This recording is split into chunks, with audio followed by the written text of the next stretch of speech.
Toppers time table. तो आज की इस वीडियो में मैं समझाने वाला हूँ टॉपर्स अपने टाइम टेबल कैसे बनाते हैं। तो मैंने इसके 9 पॉइंट बना रखे हैं, अच्छे से मैं आपको सुनाऊंगा। पहला पॉइंट होनी चाहिए आपकी टाइम टेबल करना है। टाइम टेबल बनाना एक आर्ट्स है। जो हमारा टाइम टेबल है वो एक आर्ट्स होता है। मतलब क्या कैसे सुनाऊँ को, जैसे हर कोई टाइम टेबल बनाता है पर सिर्फ टॉपर यूज करते हैं। Secret simple secret is equal to simple plus practical plus consistency. तो आपको ना जो टाइम टेबल है वो सीक्रेट बनाना है। टाइम टेबल के ऊपर मैं और भी वीडियो लाने वाला हूँ, तो उसे भी देख लेना अच्छे से। तो जो आपके टाइम टेबल का ना सिंपल होना चाहिए, ज़्यादा ऐसे नहीं, बड़ा नहीं होना चाहिए। ऐसे ऐसा होना चाहिए कि हाँ भाई मैं कर सकूँ। प्रैक्टिकल होना चाहिए, कंसिस्टेंसी के साथ तुम्हें पढ़ना है टाइम टेबल में। और सिर्फ दो सेकंड पॉइंट है, टू सिर्फ 2 our self study 95% possible.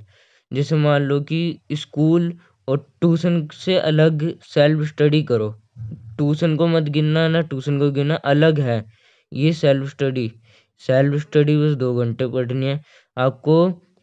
Quality is greater than quantity. तो आपको क्वांटिटी पे फोकस नहीं करना कि कितनी क्वांटिटी है चैप्टरों की। तो मान लो कि मैं साइंस पढ़ रहा हूँ, तो साइंस की मुझे क्वांटिटी नहीं देखनी, मुझे इसकी क्वालिटी से पढ़ना है कि हाँ अगर इस चैप्टर से कोई सवाल आए तो हाँ भाई मैं कर सकूँ। तीसरा पॉइंट है अपना बेस्ट टाइम बचाना। मॉर्निंग पर्सन या नाइट पर्सन, एक दिन मॉर्निंग ट्राई करो, एक दिन नाइट ट्राई करो। जहाँ फोकस बेटर हो वही तुम्हारा गोल्डन टाइम है। यानी कि तुम्हें सबसे पहले देखना है कि मैं रात में अच्छा पढ़ पा रहा हूँ या सुबह अच्छा पढ़ पा रहा हूँ। जहाँ जैसे आप अच्छे से पढ़ रहे हो, मतलब जैसे मान लो तुम सुबह पढ़ रहे हो तो आपको सुबह सुबह रोज पढ़ना है कंसिस्टेंसी के साथ। और ऐसे नहीं कि तुम्हारे पास हर रोज ऐसे ही 2 घंटे होंगे। कभी तुम्हारे में मतलब ऐसे वो नहीं होगा कि मैं नहीं कर सकता, आज मैं कर सकता हूँ। ऐसे हमारे में रोज रोज जितनी ताकत नहीं होती। मतलब कभी हम 2 घंटे पढ़ेंगे, कभी 3। अगर आपके पेपर आ रहे तो आप पढ़ सकते हैं 2 घंटे। 2 घंटे पढ़ना बहुत जरूरी है। अब फोर्थ विंटर 7 आवर्स प्रॉपर नींद स्लीप जरूरी। आपको 7-8 घंटे की नींद लेनी है, ये इनफ है। इससे ज़्यादा लोगे तो अभी भी इससे ज़्यादा लोगे तो पढ़ नहीं पाओगे अच्छे से, और कम सोगे तभी नहीं पढ़ पाओगे।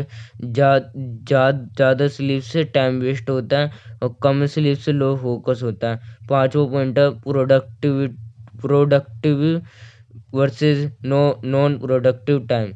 तो आपको ना एक कॉपी लेना है, कॉपी के बीच में जैसे मैंने लाइन पाट रखी वैसे पाटनी है, लाइन खींचनी है। और आपको एक प्रोडक्टिव टाइम निकालना है, नॉन प्रोडक्टिव टाइम के अंदर फ्रेश माइंड होना चाहिए। नॉन प्रोडक्टिव टाइम के अंदर जो मतलब फ्रेश माइंड नहीं होता, फ्रेश माइंड के अंदर वीक टॉपिक आगे, वीक टॉपिक पढ़ना है, इम्पोर्टेंट कॉन्सेप्ट। और नॉन प्रायोरिटी जैसे स्कूल में स्कूल से काम मिला है, असाइनमेंट रिवीजन, ट्यूशन का काम हो गया, ऐसे बहुत सारे आदि। तो आप ऐसे करो। और जैसे मान लो कि मुझे सुबह सुबह पढ़ना सही लगता है तो मैं सुबह सुबह प्रोडक्टिव टाइम पर ये करूँगा। और रात में मेरा पढ़ाई में मन नहीं करता तो मेरा क्या कहते हैं, मैं पढ़ नहीं पाता हूँ या मुझे समझ में नहीं आता, सही नहीं लगता। तो मुझे रात में पढ़ना है, अच्छे से पढ़ना है, नॉन प्रोडक्टिव टाइम पर पढ़ना है। और क्या कहते हैं, ऐसे आपको रोज का रूटीन बनाने से आप टॉपर बन सकते हैं। अब बात करते हैं छठा टारगेट, डेली टारगेट सेट करो। रात में 5 मिनट, 5 मिनट सोने से पहले, 5 5 मिनट सोने से पहले 5 मिनट सोने से पहले आपको कल का प्लान बनाना है, टुमारो प्लान। जैसे मुझे साइंस का चैप्टर 5 पढ़ना है, फिजिक्स रिवीजन करनी है, प्रैक्टिकल क्वेश्चन करना है। ऐसा नहीं है कि आप बहुत सारा बना दो और आप कर ही ना पाओ। ऐसा करना है कि सिंपल सा होना चाहिए, कि हार्ड भी नहीं होना चाहिए, मुश्किल भी नहीं, सिंपल भी नहीं होना चाहिए, मीडियम होना चाहिए कि हाँ मैं इस दिन कर सकूँ। और रात में सोने से पहले इसके बाद ऐसे काटा मारो कि हाँ भाई मैंने कर लिया। और जोन सा आपने काटा नहीं मारोगे तो आपको फील होगा कि हाँ मैं कल से करूँगा। तो ऐसे आपको रोज के ऐसे हैबिट बनाने, क्लियर टारगेट करना है, नो कन्फ्यूजन होनी नहीं चाहिए। बात करते 7वां point, consistency is the real game. जो हमारी कंसिस्टेंसी है वही रियल गेम है। 2 दिन नहीं, डेली 2 आवर्स पढ़ना हो या फंक्शन या पार्टी, 2 आवर्स डेली 2 आवर्स पढ़ना है।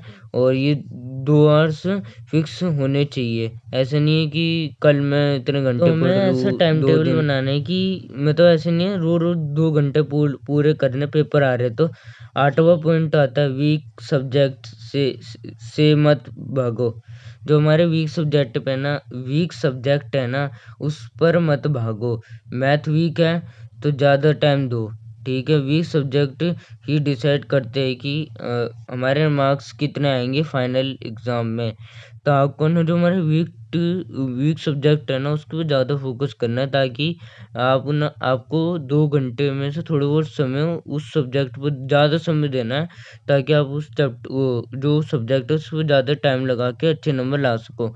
9वां पॉइंट है homework is equal to not real study. Self study सबसे इम्पोर्टेंट कॉन्सेप्ट समझना प्रायोरिटी है। मतलब सबसे इम्पोर्टेंट है कि तुम्हें सेल्फ स्टडी के साथ साथ रियल स्टडी भी समझना बहुत सही बात है, और ये इससे आप बहुत अच्छे कर सकते हैं। Final topper formula, 2 hours daily self study करने, clear target, focus on weak point, consistency till exam. अगर ये फॉलो कर लिया ना तो 95% लाना पॉसिबल है, 100% लाना पॉसिबल है, और तुम्हारा टॉपर बनना पॉसिबल है। ऐसी वीडियो के लिए देखते रहिए प्रोफेसर क्रिस। से लाइक करना, सब्सक्राइब करना वीडियो को, और ये मेरा दूसरा चैनल है इसे भी सब्सक्राइब करना, लाइक करना। भाई है जो 10th क्लास में चैनल है क्रिस, वो बोल देना 10th वालों को पढ़ाऊंगा। अप्रैल से मैं 10th की वीडियो बनाना चालू करूंगा। इसके अंदर रोज वीडियो आएगी, रोज तो नहीं आएगी, मतलब डाल दूंगा मैं वीडियो, और अच्छे से समझाऊंगा कॉन्सेप्ट। हर एक सब्जेक्ट को पढ़ाऊंगा।